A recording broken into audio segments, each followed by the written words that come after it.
en français. Donc, on revient au micro numéro 1 en français. De mon côté, bonjour, Vincent Dessureau de Cube Radio. Bonjour, M. Blanchet. Bonjour. Vous avez fait une percée aux dernières élections en 2019, mais pendant le débat, vous revenez sur ce que vous voyez comme une série de non-respect des champs de compétences par le fédéral.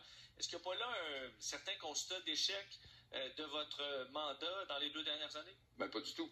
Parce que notre bilan qu'on a présenté dès le début de la campagne est assez révélateur. Que ce soit l'aluminium, que ce soit le bois, que ce soit l'émotion pour les Autochtones, que ce soit l'émotion pour la nation, que ce soit la pression que ça exerce sur la protection du français et les soudaines déclarations d'amour, que ce soit les projets de loi qui se sont rendus au comité puis qui ont été avortés parce que le gouvernement est allé en élection, mais qui avaient grandement fait progresser la protection de la gestion de l'offre, la protection des fonds de pension comme créanciers prioritaires, le fait que le gouvernement n'aurait pas pu faire adopter C10 sans le Bloc québécois, n'aurait pas pu faire adopter l'aide médicale à mourir mise à jour sans l'aide du Bloc québécois, n'aurait pas pu faire adopter sa propre mise en œuvre du budget sans l'aide du Bloc québécois. On a un bilan impressionnant.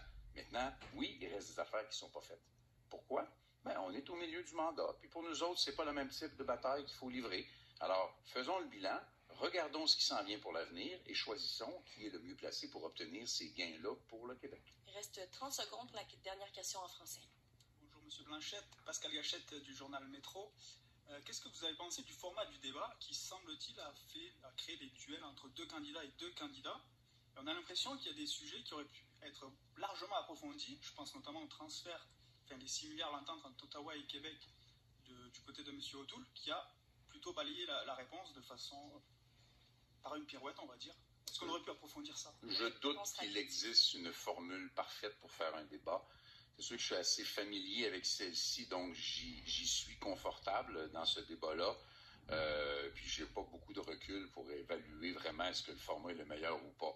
Mais je me suis pas senti lésé et j'ai pas l'impression que le format nuisait à ce que l'information se rende au bon jugement des électeurs. On passe aux questions d'anglais. Good evening, Jacob Serban, the Canadian Press. Erin O'Toole has made multiple pledges to respect Quebec's jurisdiction, to provide no strings attached funding. Would the Bloc be more open to cooperating with a O'Toole minority government than with a Trudeau minority government? No. Basically, what I expect to see, I'm almost impatient to see it, is Mr. O'Toole repeating some of the things he said tonight in English in a few days. That will prove to be quite interesting.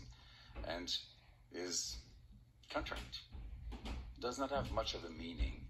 A contract is something that you negotiate with somebody in front of you who will present what they want, facing what you offer. Nobody signed this contract. So Mr. O'Toole says plan, says contract, but does not prove anything of it and does not explain anything of it.